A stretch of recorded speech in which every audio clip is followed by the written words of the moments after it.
우리는 세상을 살아갑니다. 그러면 내가 세상 안에 있는 것일까요? 아니면 세상이 내 속에 있는 것일까요? 우리가 세상을 살아가는데 우리가 세상 안에 있는 것인지 세상이 내 안에 있는 것인지, 세상이 어디에 있을까요? 외적으로는 우리가 세상 안에 살아가면서 동시에 내적으로는 세상이 내 속에 있습니다. 세상은 내 안에도 있고 우리가 살아가는 이 현실 속에도 세상이 있어서 우리는 세상을 살아갈 때에 내 안에 바로 그 세상이 내 안에 있어서 세상을 세상적으로 살아가도록 하는 유혹을 우리는 항상 경험하게 됩니다. 내 안에 세상적인 것이 없으면 세상을 살아갈지라도 아무런 염려를 할 것이 없는데, 우리는 세상 안을 살아갈 때에 세상이 내 속에 있어서 세상을 세상적으로 살아가도록 유혹을 겪게 되어집니다. 그러나 우리는 세상을 세상적으로 살아서는 안 되는 그런 존재들입니다. 이렇게 세상을 내 안에 세상을 갖고 있어서 세상적으로 살아갈 유혹을 항상 겪는 우리를 오늘 성경 말씀은 말세라고 표현하고 있습니다. 3장 1절 말씀에 너는 이것을 알라, 말세에 고통하는 때가 이르리라 라고 되어져 있는데, 오늘 1번 물음대로 말세는 신실한 그리스도인들에게 어떠한 때가 될 것인가? 이런 말세는 우리 신실한 그리스도인들에게 고통하는 때가 될 것입니다. 지금 3장 1절 말씀에서 이 사실을 알라라고 강한 옷으로 명령하고 있습니다. 세상을 살아갈 때에 왜 고통하게 되어질까요? 세상을 세상적으로 살아가는 것이 자연스러우면 고통하지 않게 되는 것이죠. 세상을 세상적으로 살더라도 아무런 양심의 갈등이나 신앙적인 마찰을 느끼지 않는다면 고통도 없습니다. 근데 어떨 때 고통이 있냐면 세상을 세상적으로 살려고 하니까 양심도 아프고 내 영혼이 괴롭기 때문에 고통할 수밖에 없는 것이죠. 신실한 그리스도인들이 믿음으로 살아가고자 할 때에 이 말세는 그래서 고통하는 때가 될 것입니다. 3장 1절 말씀은 그것을 대전제로 그 사실을 기억하라라고 우리에게 말씀하고 있습니다. 그러면서 2절에서 4절에 말세의 특징들을 말씀해주고 있는데, 이제 1번에 2번 물음대로 말세의 악인들은 윤리적으로 영적으로 어떤 자들인가? 2절에서 4절까지 보면 제가 동그라미 표시를 해둔 것처럼 말세의 특징이 18가지가 있는데, 이 18가지는 이제 말세의 영적인 특징, 윤리적인 특징, 이것이 더불어져 있는 그 특징들입니다. 제가 보기 안에 좀 눈으로 보기 편하도록 18가지를 이렇게 구분해 놓은 거 인용해 놨는데, 이 18가지가 첫 번째 두 가지를 보면 자기를 사랑하며 돈을 사랑하며로 시작해서 마지막 18번째를 보면 쾌락 사랑하기를 하나님 사랑하는 것보다 더하다라고 해서 이 18가지의 목록에 첫 번째에서 사랑이 2번 나오고 마지막 어구에서 사랑이 2번 나와서 두 번의 사랑으로 이제 종결되는 것을 볼 수 있습니다. 이것이 말세의 가장 근본 특징인 것이죠. 사랑으로 시작해서 사랑으로 끝납니다. 사랑 좋은 거 아니에요? 사랑을 많이 하는데 왜 말세일까요? 근데 사랑의 대상이 누구이고 무엇을 사랑하느냐에 따라 말세인 것이죠. 사랑으로 시작해서 사랑으로 끝나는데 2절 말씀 보면 어떤 사랑이냐면 자기를 사랑해서 돈을 사랑하는 것, 이것으로 시작되었습니다. 이 세상이, 우리가 세상을 살아가는데 세상이 어디 있냐면 세상이 내 몸 밖에만 있는 게 아니라 세상이 내 몸 안에 있어요. 내 안에 있습니다. 내 안에. 그 세상은 뭐냐면 자기 사랑. 근데 자기 사랑이 돈을 사랑하는 탐욕으로 이것이 이어집니다. 자기 사랑이 돈을 사랑하는 탐욕으로 이어져서 그것이 제일 마지막 18번째로 넘어가는 것이죠. 자기 사랑이 돈을 사랑하는 탐욕으로 바뀌면 맨 마지막에 어떤 것으로 귀결되어지냐면 쾌락 사랑하는 것을 하나님 사랑하는 것보다 거하게 여기면서 살아가게 됩니다. 이런 세상은 내 몸 밖에만 있는 게 아니라 내 몸 밖에도 그런 유혹들이 계속 있죠. 내 몸 밖에 그 세상인 거죠. 세상이 내 몸 밖에 있는데 그런 세상적인 것이 내 속 안에도 있어서 두 가지가 이렇게 자꾸 이렇게 만날 수가 있는 거죠. 같은 성향이 같이 있기 때문에. 그래서 언제 말세가 되어지냐면 그 말세의 가장 근본 뿌리는 인간이 자기를 사랑해서 나를 사랑하는 것이 돈을 사랑하는 탐욕으로 바뀌고, 돈에 대한 탐욕이 왜 바뀌냐면 쾌락 사랑하는 것. 쾌락이란 말 자체가 좀 부정적인 의미가 있는데, 그냥 쾌락이란 말을 좀 보편적으로 말하면 즐겁고 재미있고 신나고 이런 것이 이제 쾌락적인 넓은 의미인 것이죠. 그것을 하나님 사랑하는 것보다 더하다고 하는 것은 무슨 의미일까요? 그것이 삶의 목적이 되는 것을 가리킵니다.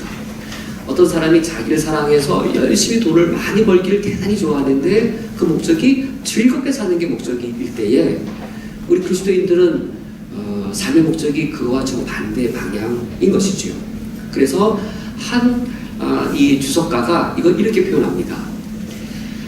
이 하나님이 우리에게 아름답게 명령해 주신 사랑의 순서는 하나님 사랑, 이웃 사랑, 자기 사랑인데, 이게 하나님이 주신 본래 순서인데, 지금 누구 사랑으로 시작하고 있냐면 자기 사랑으로 시작해서 자기 쾌락 추구하는 것을 하나님 사랑보다 더하는 것으로, 이 사이에 뭐가 껴있냐면 하나님과 이웃이 끼어있어요.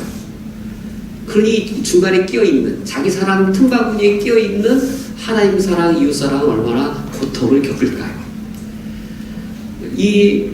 우리가 말세를 살아가면서 세상을 세상적으로 살아가지 않는 비결은, 단 하나의 비결은 그것이죠. 순서가 원래대로 되는 겁니다. 자기 사랑으로 시작해서 하나님 사랑이 제일 마지막에 있는, 이게 이제 말세 순서죠. 자기 사랑으로 시작해서 하나님 사랑이 제일 끄트머리에 있는 것에서 이제 이 순서가 바뀌어서 하나님 사랑 그리고 이웃 사랑이 우선시 되어질 때에 우리가 말세의 세상을 거스르며 살아갈 수 있게 되었습니다. 그러면 거기에 이제 동그라미 3번, 4번, 5번 그 다음에 말세의 그 다음 특징들은 3번, 4번, 5번은 세 번째는 자랑, 그리고 네 번째는 교만, 다섯 번째는 이제 비방이죠. 이 자랑은 허풍쟁이, 허세쟁이, 허세를 부리는 것이고, 이제 교만은 이제 그 의미가 이제 건방진 자의 모습을 보이고, 이제 비방은 이제 회방하는 자라는 의미를 갖고 있습니다. 이 세 가지의 공통점이 다 자기 중심인 모습을 나타냅니다. 자랑, 자기가 중심에서 자기를 드러내는 것이죠. 교만, 자기가 기준이 되어서 다른 사람들을 얕보거나 짓누르는 것이죠. 비방, 자기가 기준이 되고 자기가 선이 되어서 자기랑 틀리면 회방 놓고 비방하는 것이죠. 이 말세, 언제 우리가 이 말세를 살아가면서 이제 이 세상을 고통스럽게 만드는 자가 되냐면, 출발점은 바로 이제 자기중심적인, 내가 자기중심적일 때 그와 같이 된 것입니다. 두 번째는 여섯 번째에 부모를 거역하고, 일곱 번째는 감사하지 아니하고, 여덟 번째는 거룩하지 아니하며, 아홉 번째는 무정하며, 열 번째는 원통함을 풀지 아니한다라 되어 있는데, 요 다섯 가지는 헬라어로 볼 때에 헬라어의 아자로 다 시작합니다. 이제 아자의 의미가 이제 부정의 의미인데, 그래서 이걸 영어로 번역하면 on이나 this로 번역되어지는 적두어 아자로 다섯 가지가 다 연결되어져 있는, 사도 바울이 이걸 열거할 때 의도적으로 아자로 시작되어지는 부정어, 아자로 시작하는 어휘들을 다섯 가지를 모아놓은 것이죠.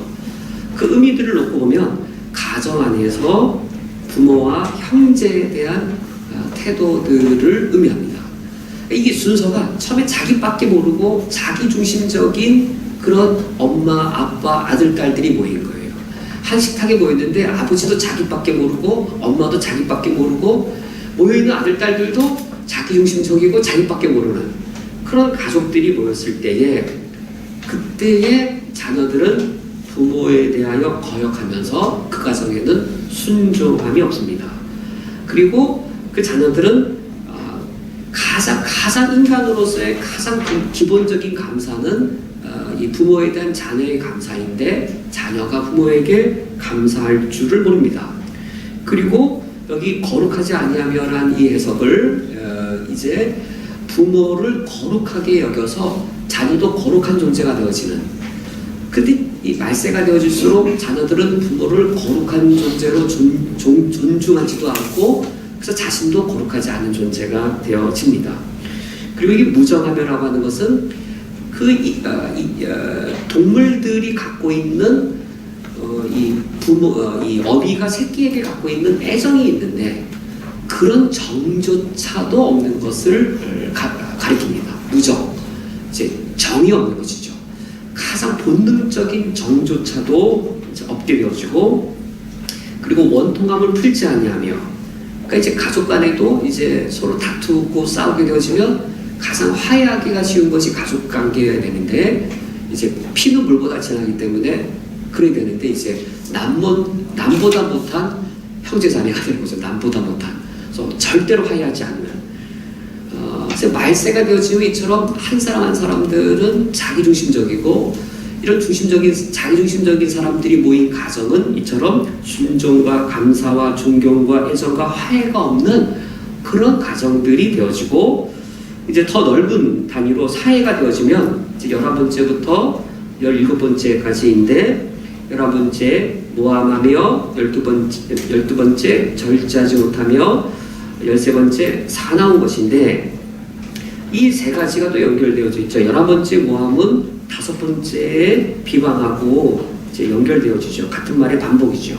이제 말로 누군가를 험담하게 되어지고 12번째 절제는 이제 이것도 교만과 잘 연결되어진 것이죠. 절제란 셀프 컨트롤인데 자기중심적인 사람이기 때문에 셀프 컨트롤을 못하는 것이죠.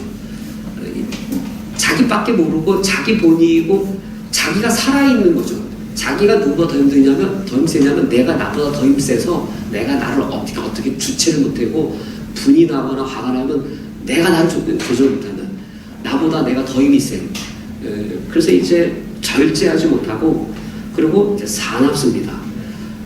셀프 컨트롤이 언제 안 되냐면 남에게 사나울 때 셀프 컨트롤이 안 되고 자기 자신에게는 부드럽고 그러나 이제 타인에게는 아주 사나운 그런 존재가 되었습니다.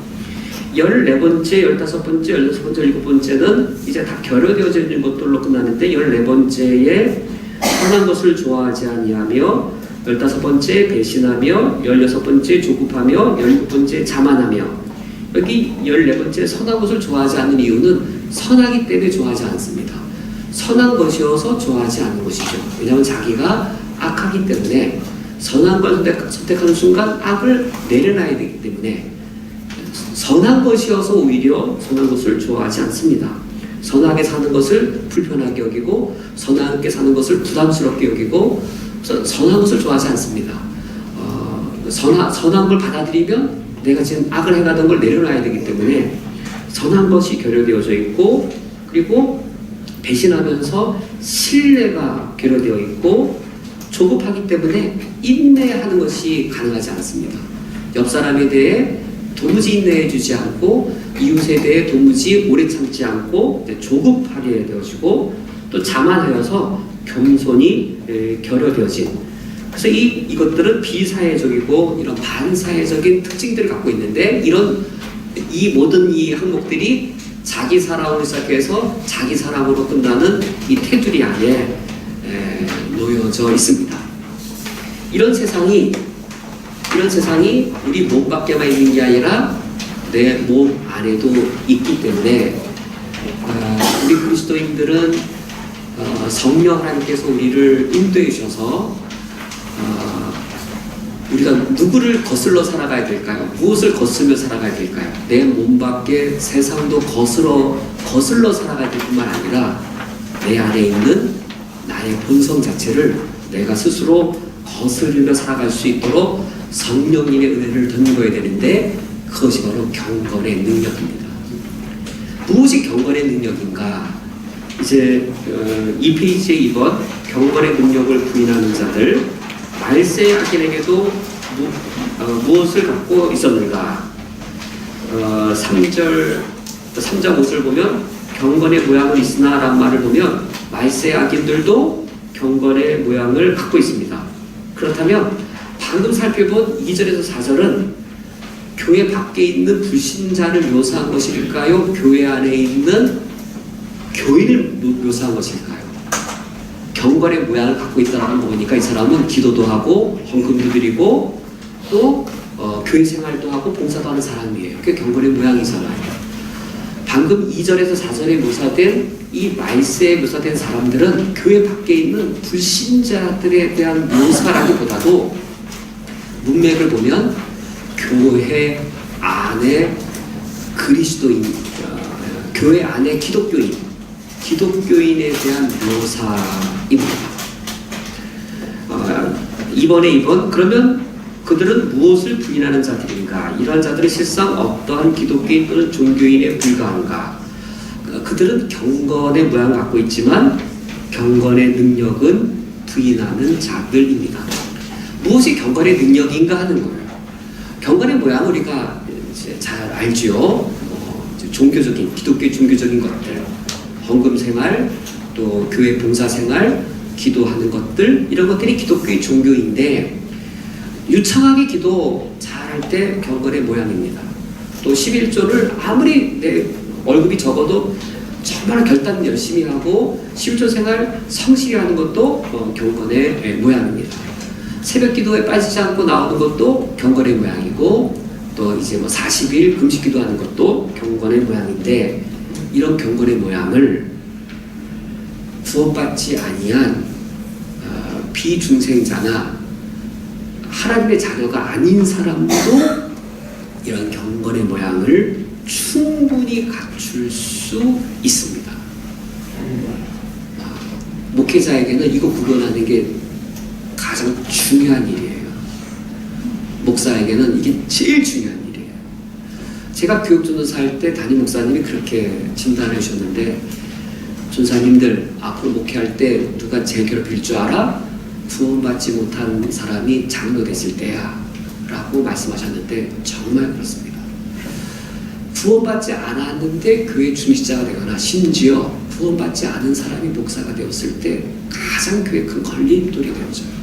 근데 경건의 모양은 충분히 갖출 수가 있어요. 그런 경우가 어쩌다 있는 게 아니라 결코 그런 경우가 적지 않습니다. 경건의 능력이 정말로 경건의 능력이 무엇인가? 경건의 모양이 아닌 경건의 능력이 우리에게 있어야 되는데 이번에 1번 경건의 모양은 참된 신자 외에도 단순 기독교 종교인도 취할 수 있다.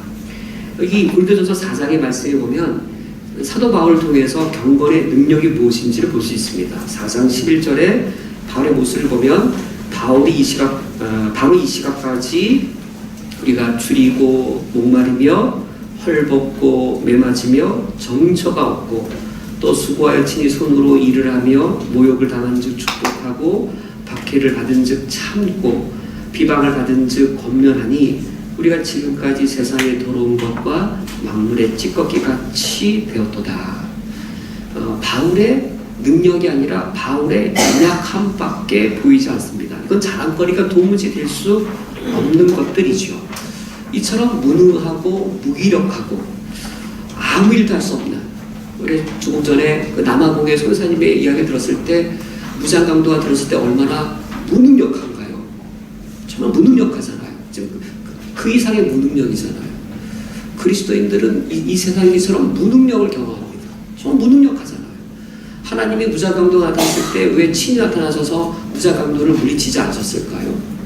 우리 손에서 광선이 나가든지 뭐 해서 한 방에 쓰러뜨리지 왜 휴대폰도 다 빼앗기고 현금도 다 빼앗기고 그러도록 하나님 어디 계셨어요? 우리는 무능력을 겪어요. 정말 무능력해요. 바울이 지금 그 무능력을 지금 말하고 있습니다. 경건의 모양은 갖고 있지만 경건의 능력은 과연 없는 그들에 비하여 바울은 이렇게 무능력한 모습이에요. 그런데 바울에게 경건의 능력이 있었습니다. 15절에 보면 바울의 경건의 능력이 있었습니다. 그리스도 안에서 일만 스승이 있으되 아버지는 많지 아니하니 그리스도 예수 안에서 내가 복음으로써 너희를 다하느니라. 이것이 최고의 복음의 경건의 능력입니다. 우리 그리스도인이 행사할 수 있는 최고의 경건의 능력이에요. 그리스도 안에서 일반 스승이 있어서 경건의 모양을 갖춘 일반 스승이 있을 수 있습니다. 일반 스승이란 말은 강의도 잘하고 성경 지식도 많고 또 성경도 열심히 가르치는 일반 스승이 있을 수 있습니다. 저 랍비 정말 성경 잘 가르치는데 저 목사님 정말 성경 멋지게 명강의인데 라고 일반 스승은 경건의 모양을 갖추어서 스승의 역할을 할 수는 있습니다. 근데 바울이 뭐라 말하냐면 일만 스승은 있을 때 아버지는 많지 않다. 이 아버지가 경건의 능력입니다. 이 아버지를 통해서 어떤 경건의 능력이 열매 맺냐면 그리스도 예수 안에서 내가 복음으로써 너희를 낳았음이라 라고 하는 이런 경건의 능력. 이게 진짜 경건의 능력이에요. 바울이 자신의 능력을 고백하면서도 자신을 통해서 경건의 능력이 드러난 것을 말한 이후에 그 맥락에서 19절 20절에 이런 말합니다. 주께서 허락하시면 내가 너에게 나아가서 교만한 자들의 말이 아니라 오직 그 능력을 알아보겠으니 하나님 나라에는 말에 있지 않고 오직 능력에 있음이라. 바울이 고린도전서에서 이 말을 왜 했을까요?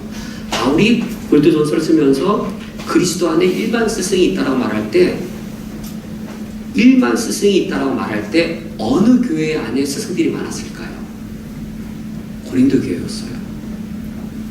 고린도 교회 안에 은사가 많았어요. 방언의 은사도 있었고 지혜의 은사도 있었고 은사를 많이 받아서 스승들이 많았어요. 그리고 그 병 고치는 은사, 예언의 은사 이런 은사 받은 사람들이 많아서 고린도 교회 사람들은 능력 행하는 사람들이 많았어요. 그거를 빗대어 말하고 있는 겁니다. 그래 너희들이 은사 받아서 능력 많다라고 말하느냐? 너희들이 지혜와 구별에 능해서 방언받고 예언 은사 받아서 말 잘한다라고 말하느냐? 하나님의 나라가 그런 말 같은 거에 있는 줄 아느냐? 하나님 나라는 말에 있지 않고 능력에 있느니라. 내가 고린도 교회 너희에게 가서 진짜 네가 능력이 있는지 없는지는 너의 말, 방언하는 말, 예언하는 말, 뭐 성경을 잘 가르치는 말 그런 거 보지 않고 정말 너를 통해 능력이 드러난 줄을 내가 보겠다. 하나님의 나라는 경건의 모양이 아니라 경건의 능력인 것이죠. 그러니까 우리에게 필요한 것은 이런 경건의 능력인데 경건의 능력은 생명이에요. 생명은 반항합니다. 생명은 거스릅니다. 생명은 순응하지 않습니다. 생명은 자기 색깔을 그대로 드러냅니다. 생명은 순응하지 않습니다. 생명은 자기 색깔을 드러내고 자기 색깔 방향대로 거슬러 올라가고 그게 생명인 거죠. 죽은 사람은 흘러가는 대로 흘러가고 때리면 숙이고 생명 없는 사람은 욕하면 그 욕도 자기 생각 다 죽이고 그건 죽은 사람이잖아요. 그럼 살아있는 사람은 때리면 부당할 때 정의를 말하고 누가 부당한 걸 요구하면 올바른 대로 거스르고 또 자기 색깔 개성을 무시하면 자기 개성을 드러내고 이게 생명이에요. 생명은 순응하는 게 아니라 살아있음이 생명인데 경건의 능력은 생명을 내가 복음 안에서 너희를 낳았느니라 라고 생명을 낳거나 생명대로 살게 만드는 그 능력을 갖고 있습니다. 그러면 여기 경건의 능력을 부인하는 그 사람들은 과연 어떤 사람들인가?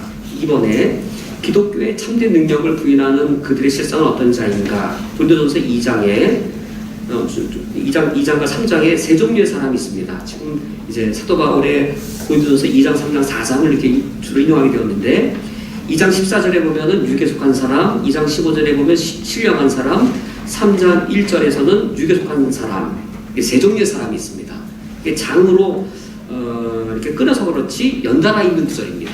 2장 15절에서 3장 1절이 연달아 있는 구절이고 장애에서 끊겼을 뿐이지 연달아 있는 구절인데 세 종류의 사람이 있죠. 육에 속한 사람, 신령한 사람, 육신에 속한 사람, 세 종류의 사람이 있습니다.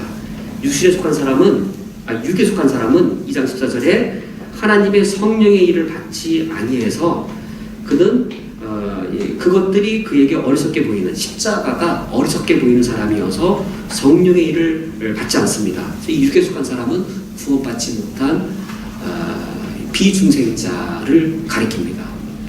이런 사람들이 교회 안에 있을 수 있고 실제로 있습니다. 실제로 구원받지 못한 상태로 십자가를 알지 못한 상태로 십자가를 분별하지 못할 뿐만 아니라 실제로 십자가를 거역하는 상태로도 충분히 교회를 다닙니다. 구원받지 못한 종교인입니다. 구원받지 못한 종교인도 충분히 11조 되고 교회일 열심히 하고 심지어 방언이라든지 은사까지 흉내내어 살 수 있습니다. 경건의 모양으로는 도무지 판단할 수 없는 육에 속한 사람이 있습니다. 근데 그 사람은 언제 하냐면 십자가를 통해 할 수 있어요. 십자가의 논리를 머리로만 알지 삶으로는 십자가를 부정합니다. 십자가를 말하면 화를 냅니다. 십자가로 말하면 설득이 안 됩니다. 그런 사람은 육에 속한 사람입니다. 재은사업 쓰는 사람하고 제가 말씀드린 적 있었죠? 재은사 연분별은사예요. 그래서 알아요 제가. 십자가의 원리를 머리로 이해하는데 그걸 막 부정하고 반감을 갖고 오는 사람들이 있어요. 근데 교회에서는 중직자이거나 방언도 해요. 방언도 하고 은사를 갖고 있어요. 경건의 모양을 갖고 있어요. 목회자에게 그 구별이 제일 중요한 일이에요. 제일 중요한 그게 교회의 가장 큰 어려움이거든요. 영적인 일을 영적으로 해야 되는데 계속 가로막아요. 분란을 일으키고 막 계속 소란을 일으키고 계속 그래요.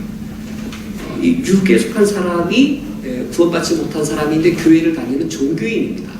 종교로서 교회에 익숙한 사람이 육에 속한 사람이고 2장 15절에 신령한 사람이 바로 구원받은 그리스도인이고 십자가가 무엇인지를 분별하는 그런 사람입니다. 3장 1절에 등장하는 세 번째 종류의 사람이 있는데 이렇게 말하죠. 형제들아 내가 신령한 자들을 대항과 같이 너희를 말할 수 없어서 육신에 속한 자 곧 그리스도 안에서 어린아이들을 대항같이 하노라. 표현이 육에 속한 사람, 육신에 속한 사람 이거 번역하다 보니까 이것이 이제 영어로는 프레시냐 바디냐 뭐 그런 그것도 정확한 번역은 아니겠죠. 근데 이제 한국말로도 유사하잖아요. 우리 의미로만 알시면 되는 거죠. 의미로만 육신에 속한 사람은 구원받은 그리스도인인가요? 아닌가요? 3장 1절 보니까 구원받은 그리스도인이 맞아요. 그런데 어떤 사람이에요? 그리스도 안에서 어린아이예요.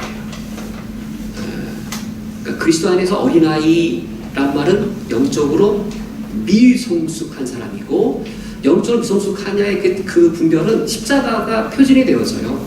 십자가의 은혜가 표준이 되어지는데 이런 왜 육신에 속한 자라고 하냐면 3절 말씀에 너희는 아직도 육신에 속한 자로다. 너희 가운데 시기와 분쟁이 있으니 어찌 육신에 속하여 사람을 따라 행함이 아니리요. 가장 육신에 속한 사람의 가장 큰 특징은 자기 육신을 드러내려고 하고 자기 자랑을 하려고 하고 자기를 뽐내려고 하고 자기를 나타내려고 하고 또 누군가를 자기를 따르게 하려고 하고 자기 누군가를 따르려고 하고 이런 사람이 경건의 모양을 갖출 가능성은 상당히 많아요. 제가 한국교회의 가장 큰 어려움 중에 하나가 공동회의를 통한 중직자 선거예요.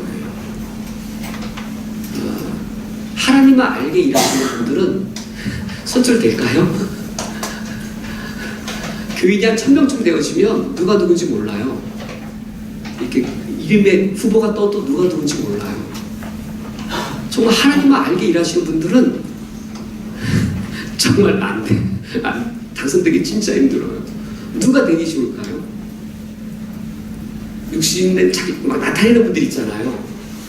그런 분들이 되기가 쉬워요. 그래서 참 어려워요. 참. 그래서 그리스도 안에 어린아이들이 중직자가 된 경우가 상당히 많아요.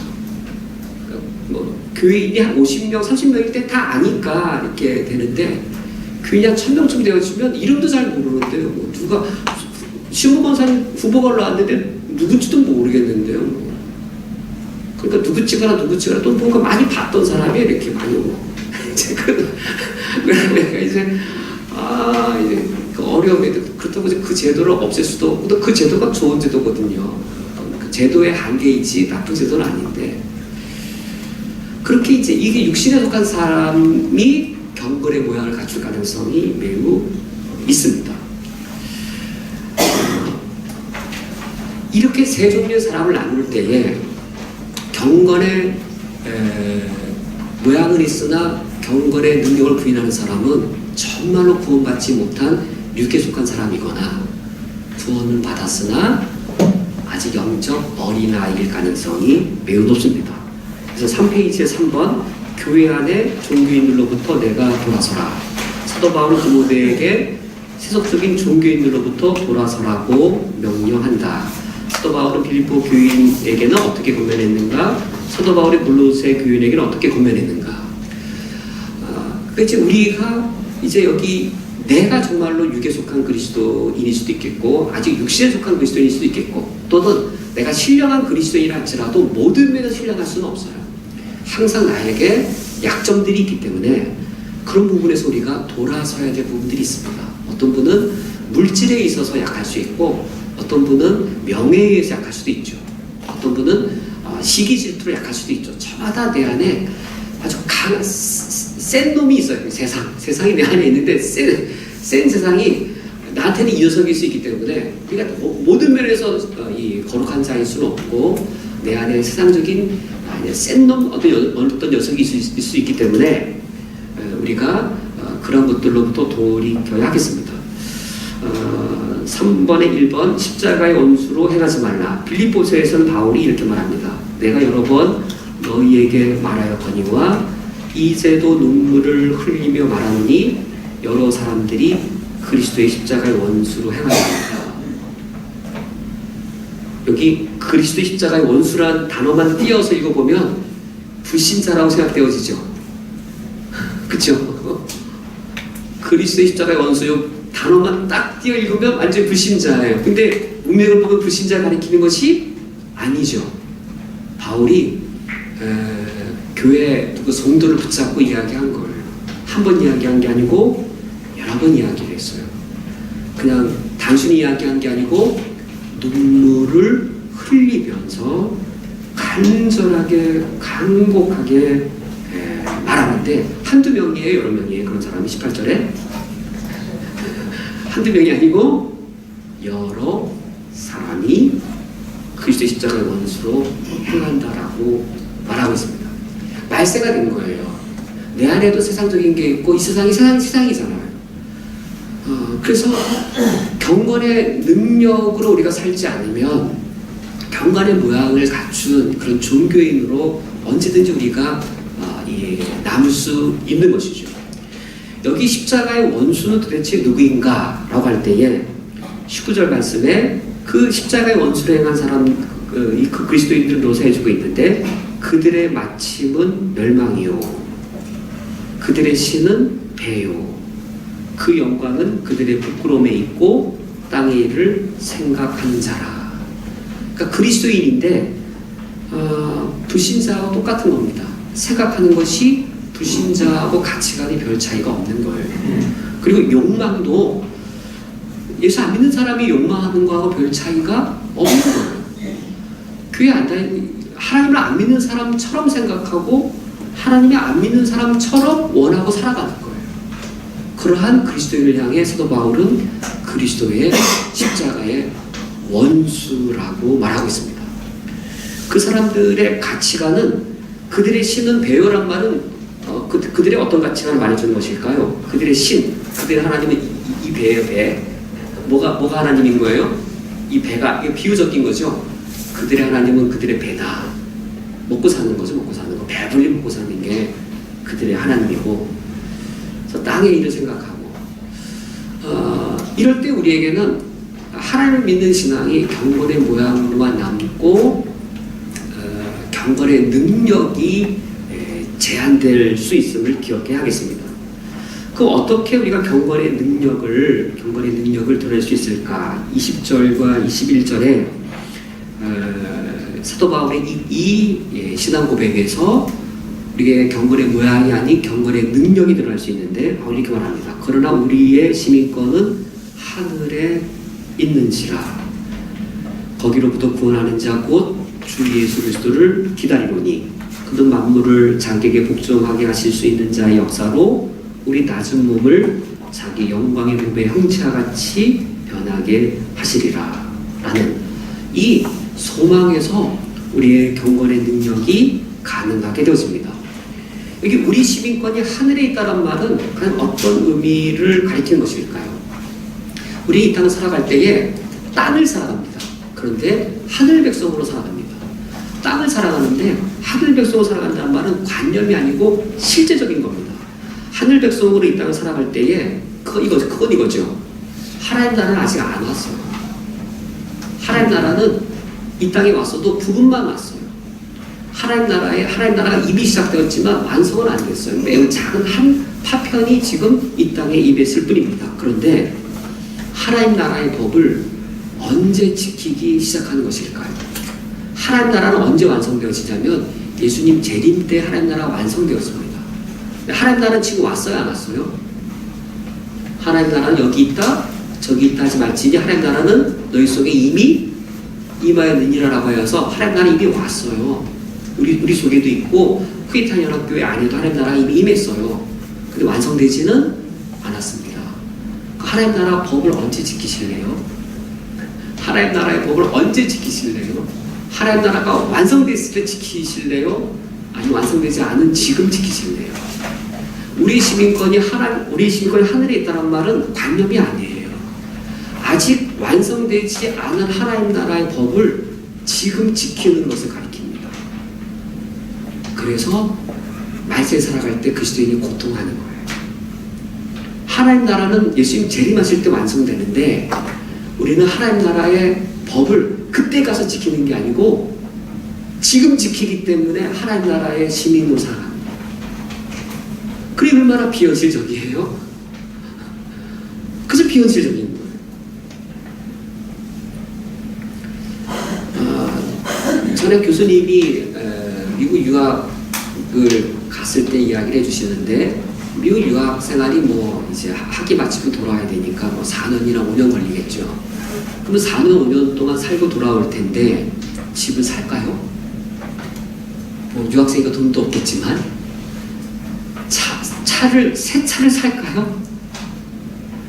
텔레비전을 새 거로 살까요? 다 어떤 거 살까요? 4년, 5년 살고 학기 마치고 한국으로 돌아올 거니까 차를 사더라도 당연히 중고 사지 않겠어요? 그거 이상한 건가요? 집 살까요? 집? 모르겠어. 돈이 많으면 살지 몰라도 집은 영원히 살 생각할 때 사는 거고 모든 거를 다 중고로 사거나 가급적 사시잖아. 중고조차도 안 사고 중고도 가급적 안 사고 사더라도 내가 있을 동안만 필요한 왜죠? 시민권이 미국 시민권이 아니고 한국 시민권을 갖고 있으니까 한국으로 돌아와야 되니까 우리가 내 시민권이 하늘에 있다라는 말은 관념이 아니고 실제적인 실제 하나님 나라가 종말에 이루어질 것인데 종말에 이루어질 것이므로 나는 그때 가서 하나님 나라 법을 지키고 지금은 세상을 세상대로 살겠다라고 말하면 안 되는 거죠. 지금을 하나님 나라의 법을 지키며 살겠다라고 하는 것이 바로 그 소망에서 경건의 능력이 나옵니다. 골로새서 3장에서는 사도 바울이 경건의 능력을 옛사람을 벗어버리고 새사람을 입으라라는 말로 이제 그 디모데에게 이런 말세 사람들로부터 경건의 모양은 있으나 경건의 능력 없는 사람에게서부터 너는 돌아서라라는 말을 골로새서에서는 옛사람을 벗어버리고 새사람을 입으라라는 표현으로 이제 명령하고 있습니다.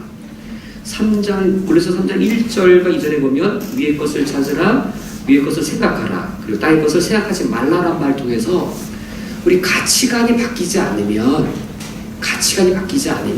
세상을 내 안에서 내가 내몰아낼 수가 없습니다.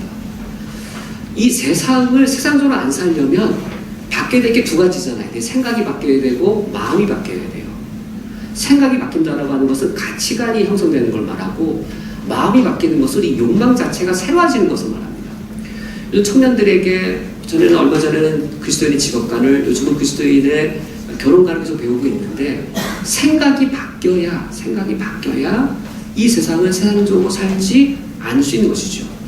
돈을 버는 이유, 돈을 버는 목적, 돈을 쓰는 그 생각들이 달라지지 않으면 우리도 자기를 사랑해서 돈을 사랑하는 것에 빠질 수밖에 없는 것이죠.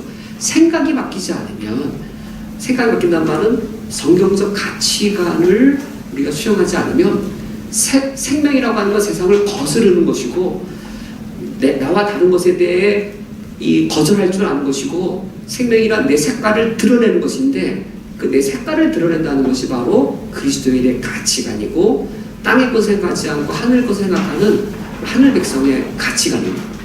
지금 위의 것을 찾으라, 위의 것을 생각하라, 땅의 것을 생각하지 말라라고 하는 것은 그러한 우리 가치관의 변화를 말하고, 3장 5절에 땅에 있는 지체를 죽여라. 음란, 부정, 사욕, 악한 종욕, 탐심과 같은 땅에 있는 지체를 죽여라. 9절 말씀에 옛사람과 그 행위를 벗어버려라. 거기 8절에 나와 있는 분함, 노여움, 악의 비방, 이와 같은 옛사람을 벗어버려라 라고 하는 것은, 이제 우리가 생각만 바뀌는 게 아니라 우리 마음이 바뀌어서 욕망이 바뀌어야 되는데, 그게 경건의 능력입니다. 성령께서 우리에게 오셔서 이 생명을 주세요. 그리고 생명력을 강화시켜 주세요. 경건의 능력이란 내가 생명을 누리고 내 생명력이 강해지는 거예요. 생명력은 거스르는 겁니다. 거스를 수 있는 겁니다. 아닌 것에 대해 아니요라고 말할 수 있는 겁니다. 틀린 것에 대해 그거 틀린 겁니다라고 말하는 겁니다. 건강하면 나쁜 것에 대해서, 건강하지 않은 것에 대해서 저항의식이 있고, 또 좋은 것에 대해서 막 흡수하려고 하는 능력이 있는 것이 생명의 특성인 것이죠. 내가 하나님 백성인데 세상 백성처럼 살라고 할 때 거절하는 거예요. 그게 생명력인 것이죠. 그것이 바로 성령님께서 우리에게 주시는 경건의 능력인데, 그 경건의 능력을 통해서 우리가 경건한 모습을 갖추게 됩니다. 그것이 12절, 13절, 14절에 새 사람을 입는 그 모습이 경건의 모양입니다. 긍휼, 자비, 겸손, 온유, 오래 참음, 서로 용납, 피차 용서하는 것, 그리고 이 모든 것에 사랑이라고 하는 띠를 매는 것. 이것이 경건의 능력이 나를 덮어서 경건의 모양을 갖추게 하는 겁니다. 세상은 어디에 있냐면, 세상은 내 몸 밖에도 있지만 내 안에 세상이 있습니다.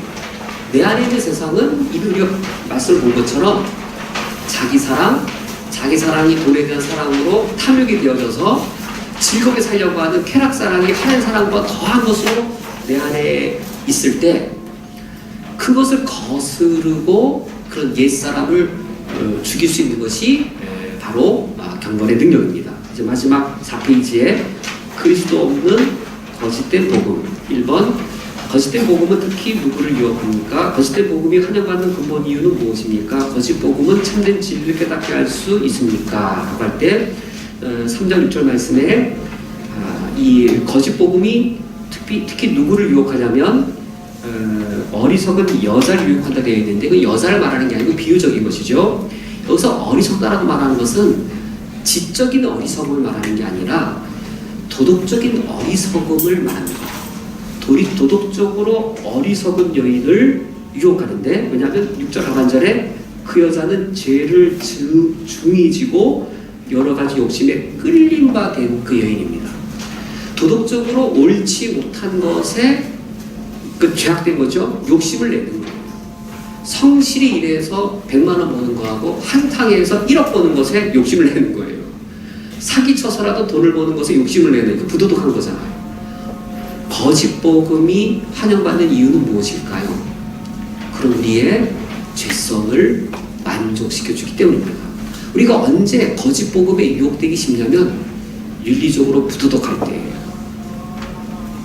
내가 윤리적으로 부도덕하면 거짓 복음이 내 안에 스며들기에 좋은 여건이 되어지는 거예요. 우리가 바른 가치관, 바른 윤리의식을 갖고 있으면 영적으로 분별력이 맑아져요. 언제 우리가 영적으로 희미해지고 사탄이 거짓 복음으로 우리를 그렇게 속삭이기 쉽냐면 우리 도덕성과 윤리의식이 낮을 때예요. 제가 예전에 신방을 갔을 때였는데 이제 사업하시는 어머님이 매우 어려워서 사업장으로 신방을 마련해서 찾아갔습니다. 어떤 사업장이었냐면 이제 뭐라 그래요? 운동하는데 뭐라 그러나요? 헬스클럽이라고 하나요? 뭐 헬스클럽이 아니라 뭐 또 다른 이름으로 부르는 그런 곳이었는데 음악을 틀어놓고 이제 하잖아요, 운동을. 그러니까 이제 옆에 있는 상가나 이런 분들이 소송을 걸고 뭐 여러 가지 컴플레인을 걸어서 방음을 해주는데도 계속 그렇게 와서 괴롭힌다는 거예요. 근데 그때 그분이 야베스의 기도를 들었대요. 야베스의 기도라는 책을 읽었어요, 그리스도님. 그래서 저한테 하는 말이, 목사님, 제가 이기적인 기도해도 되나요? 이 책을 읽으니까 이기적인 기도하라고 되어 있는데, 그래서 내가 우리 여기 괴롭히는 사람들 다 어떻게 하게 해달라고 해도 되나요? 라고 물어보더라고요. 우리 도덕의식이 낮춰질 때에, 도덕성이 낮을 때에 야베스의 기도와 같이 불건전한 책을 읽으면 쉽게 유혹당하게 되어 있어요. 야베스의 기도 좋은 책 아니거든요. 왜 베스트셀러일까요? 그 책이. 도덕성이 낮은 분들이 많이 있을 때 거짓 복음이 쉽게 들어와서 은혜를 많이 받아요. 조엘 오스틴의 긍정의 힘이 왜 베스트셀러가 되었을까요? 존 메가더 목사님이 그 책을 어떻게 평가하냐면요, 그리스도 없는 기독교라고 평가해요. 말이 되나요? 그리스도 없는 그리스도교. 조엘 오스틴의 긍정의 힘이 그리스도 없는 기독교예요. 근데 그 거짓된 복음이 왜 그렇게 히트를 치고 그렇게 베스트셀러가 될까요? 도덕성이 낮고 생각이 바르지 않으면 그게 거짓된 복음이 잘 들어와요. 내 안에 뭐가 있다고? 내 안에 세상이 있어요. 내 안에 자기 사랑, 돈 사랑, 내가 날 사랑하는 게 내 안에 충만하거든요. 우선 우리가 도덕성과 바른 가치관으로 무장되어 있지 않으면 사탄이 어리석은 여자를 이렇게 찾는다는 말은 그 여자만 말하는 게 아니고 우리의 도덕성과 윤리의식이 낮은 그 틈바구니를 노려서 우리에게 침투에 들어오는 것을 가리킵니다.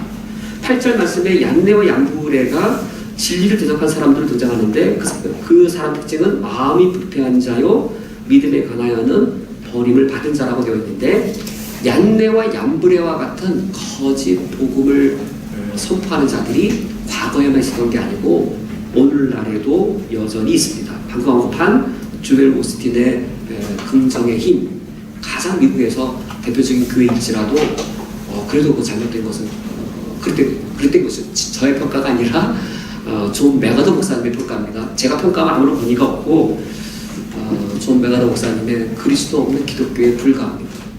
또 미국의 번영신학과 형통의 복음, 이것이 오늘날 그리스도 없는 복음인데, 이런 복음들, 거짓된 복음들이 우리 속에 쉽게 침투할 수 있는 이유는 우리 마음속에 도덕적인 어리석음들이 있을 때 그것이 가능해지게 됩니다. 오늘 말씀을 맺도록 하겠습니다. 사도 바울이 디모데에게 말세의 이 현상들을 보여주면서 여기서부터 돌이키라고 권면하고 있습니다. 과연 이것은 우리에게 무엇을 가리키는 것인가? 내 속에 있는 자기 사랑, 자기 중심적인 것, 결국 하나님 자리에 나를 놓고 하나님 사랑이 아니라 나를 사랑하고 하나님이 중심이 아니라 내가 중심이 될 때에는, 그때는 우리가 이 세상을 거슬러 사는 게 아니라 이 세상을 세상적으로 살아가게 되어질 것입니다. 그렇다면 어떻게 해야 이 세상으로부터 돌이키는 것이 될 수 있을까? 어떻게 해야 경건의 모양만 있는 사람들로부터 돌이켜서 경건의 능력까지 우리가 누릴 수 있을 것인가? 그것은 처음 말씀드린 것처럼 하나님 본래 우리에게 주신 순서를 회복하는 것에 있습니다. 하나님 사랑, 이웃 사랑이 우리 삶의 최고 우선순위에 있으면 되는 겁니다. 하나님을 기쁘시게 해드리는 것에 내 삶의 뜻을 두면 거기에 있는 겁니다. 나보다 이웃을 먼저 앞세우면, 그러면 세상이 내 속에 들어오지 못하고 우리가 이 말세에 세상을 거스르며 살아갈 수 있게 되었습니다. 이번 한 주간도 남은 날을 그같이 살아갈 수 있으시기를 주님의 이름으로 권면드립니다.